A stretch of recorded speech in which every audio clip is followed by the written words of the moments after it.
লোকটা মাত্রই সিস্টেম মল থেকে একটি সাধারণ ড্রিঙ্কের বোতল কিনেছিল, কিন্তু সেটি দেখা মাত্রই তার সহকর্মীরা হতভম্ব হয়ে যায়। এমনকি বসও নিজেকে আর সামলাতে পারেনি, দৌড়ে এসে তাকে জড়িয়ে ধরে। পরে জানা যায় লোকটা যে সমান্তরাল জগতে এসে পড়েছে, সেখানে জিনিস যত সাধারণ ততই সেগুলো অমূল্য।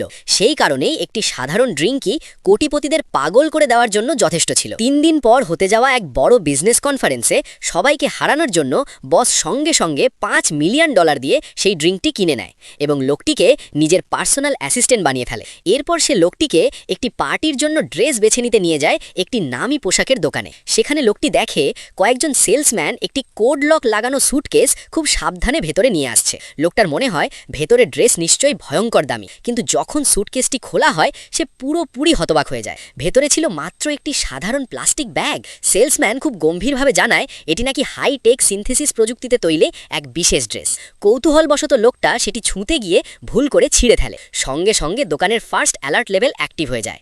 কয়েক সেকেন্ডের মধ্যেই সিকিউরিটি গার্ডরা ঢুকে পড়ে এবং লোকটিকে ধরে নিয়ে যেতে উদ্যত হয়। ঠিক তখনই বস তার সুপ্রিম ব্ল্যাক কার্ড বের করে বলে, আমি পেমেন্ট করে দেব। কিন্তু লোকটা পিছিয়ে এসে শান্ত গলায় বলে, এটা তো একটা আবর্জনার ব্যাগ, এর কোনো দামই নেই। এরপর সে সিস্টেম মল থেকে অনায়াসেই একটি সত্যিকারের দারুণ ড্রেস বের করে দেখায়, আর মুহূর্তের মধ্যেই সবাই আবার স্তব্ধ হয়ে যায়। এমন